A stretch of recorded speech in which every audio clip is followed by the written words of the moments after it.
ভাই রে ভাই, বাংলাদেশ এটা কি খেললো? শক্তিশালী অস্ট্রেলিয়াকে টিকতেই দিল না বাংলাদেশ। এই প্রথমবারের মতো অস্ট্রেলিয়ার মতো শক্তিশালী দলের বিপক্ষে বাংলাদেশ এটা সিরিজ জিতলো। আজকের ম্যাচ নিয়ে কথা বলতে গেলে অনেকগুলো বিষয় নিয়ে কথা বলা যায়। তবে প্রথমে আমি যে বিষয় নিয়ে কথা বলতে চাই সেটা হচ্ছে যে ম্যাথিউ শটকে তাসকিন আহমেদ যেভাবে ইনসুইং করে বোল্ড করলো, জাস্ট ওয়াও।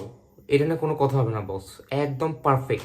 শেষ কবে যে কোনো বাংলাদেশি বোলিংকে এভাবে উইকেট পেতে দেখেছিলাম আমার মনে নাই। এর আগে একবার দেখেছিলাম মুস্তাফিজ যখন তার ডেবিউ করেছিল, ঠিক সেই সময় সম্ভবত সুরেশ রায়নাকে এরকম একটা ইনসুইং করে বোল্ড করেছিলেন। তারপর আমার দেখা হয়তো বা এটাই হচ্ছে বাংলাদেশে এখন পর্যন্ত বেস্ট একটা ইনসুইং।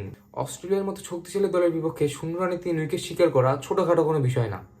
এর কৃতিত্ব অবশ্যই বাংলাদেশ ক্রিকেট দলে বোলিংদের দিতে হবে, বিশেষ করে তাসকিন এবং মুস্তাফিজের মতো বোলিংদের।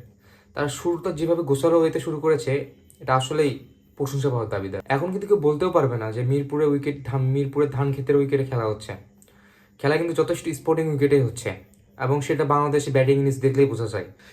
সংক্ষেপে যদি ম্যাচের সামারিটা বলি, 20টি বিঘ্নিত ম্যাচে অস্ট্রেলিয়া 42 ওভারে করে 187 রান, এবং ডিএলএস মেথডে বাংলাদেশের টার্গেট হয়ে দাঁড়ায় 192 রান। 42 ওভারে বাংলাদেশকে এই রানটা চেস করতে হতো, কিন্তু বাংলাদেশ মাত্র 35 ওভারে 5 উইকেট হাতে রেখে এই রানটা চেস করে ফেলে। আজকের এই ম্যাচে ম্যান অফ দ্য ম্যাচ হয়েছে মুস্তাফিজুর রহমান। কিন্তু আমার মনে হয় আজকে প্রতিটা খেলোয়াড়ই তার সর্বোচ্চ দিয়ে খেলেছেন। 2-1 খেলোয়াড় বাদ দিয়ে, তাদের কথা পরে বলতেছি। তবে কয়েকজন খেলোয়াড়ের কথা না বললেই নয়। বিশেষ করে মুস্তাফিজুর রহমান, তাসকিন আহমেদ প্রত্যেকেই ভালো বোলিং করেছেন, প্রত্যেকেই 3টে করে উইকেট পেয়েছেন। এর বাইরেও মোসাদ্দেক হোসেন সৈকত, তানভীর ইসলাম খুব ইকোনমিক্যাল বোলিং করেছেন। নাহিদ রানা আজকে কিছুটা খুরুচে বোলিং করতে দেখা গেছে।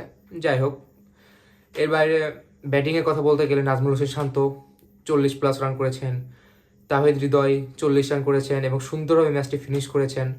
এর বাইরে এর বাইরে শম্ভু সরকার আরেকটা ভালো কামব্যাক দিয়েছেন। তিনি নেমেই 42 রান করেছেন। তিনি 5টে 4 এবং 2টি 6 মেরেছেন, এবং ছয়গুলো অবশ্যই চোখে ধরার মতো ছিল, চোখে চোখে লাগার মতো ছিল।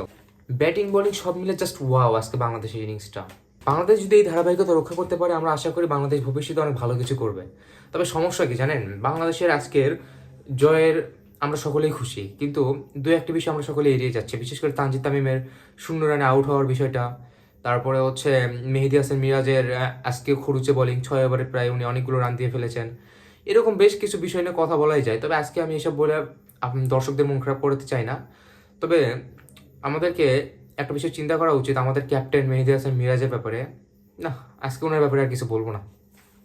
Good bye.